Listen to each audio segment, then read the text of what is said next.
lado entre os céus e a terra, ao lado no meio, e ao seu lado estava dois malfeitores. Mas a cruz do meio era que fazia a diferença, porque estava ali o meu Jesus e o teu Jesus, morrendo de braços abertos, mas esses braços abertos estavam prontos para me receber e te receber. E é por isso que esta noite nós estamos aqui para agradecê-lo pela nossa salvação. Não precisamos de pagar nenhum tostão pela salvação, porque ela já foi paga por Jesus. E o outro lugar que devemos estar com a mente voltada é para o túmulo vazio. Porque se falarmos só do Calvário, fica incompleto o sacrifício de Cristo. Porque ele não simplesmente foi somente a cruz, mas ele morreu pendurado ali, e José de Arimateia prestou o seu sepulcro para que ele fosse posto ali dentro o corpo do nosso mestre. Mas a Bíblia nos fala claramente que ao terceiro dia ele ressuscitou para nunca mais morrer. Jesus não vai morrer mais. Ele ressuscitou, está vivo nos céus, está vivo na igreja, está vivo dentro de mim, está vivo dentro da irmã, dentro do irmão. Jesus está aqui nesta noite, nós não estamos vendo ele face a face, mas nós estamos sentindo a sua presença, porque a presença dele contagia o ambiente, né?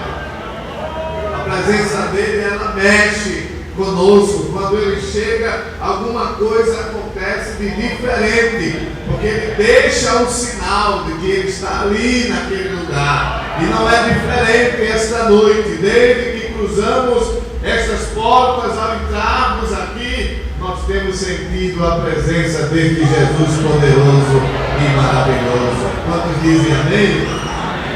Eu vos convido para abrirem as nossas Bíblias, por favor, assentados mesmo. Salmo 119. Salmo 119. Nós vamos ler os versos 103 ao 105. Texto muito conhecido, mas desejo esta noite deixar uma rápida meditação para a igreja.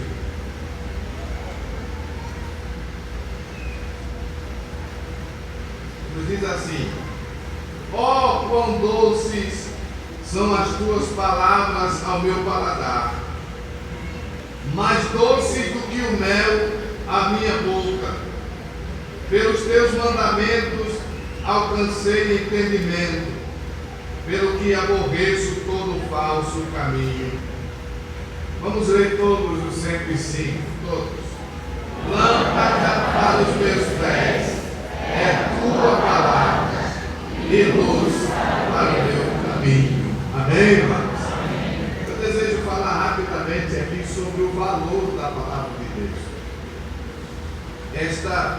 São duas coisas que fazem com que o crente ele possa estar cada dia com a sua base espiritual bem edificada.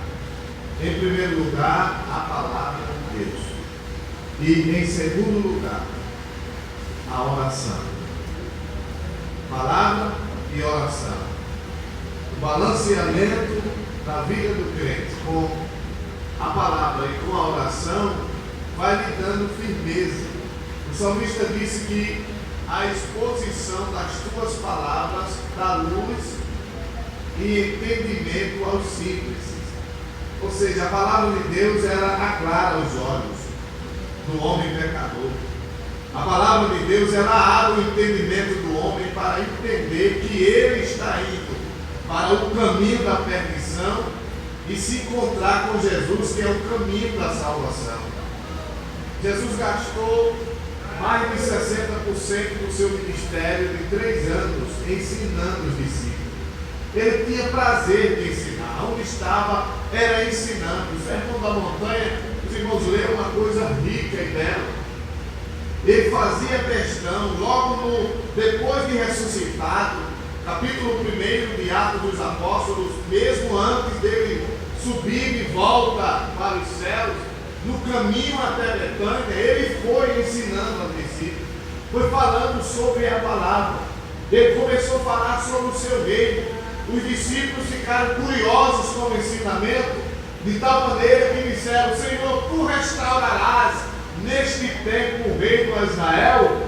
Ele diz: não compete a vós saber os tempos e as estações que o Pai tem determinado pelo seu próprio poder, mas ficai na cidade de Jerusalém, até que no alto sejais revestidos de poder.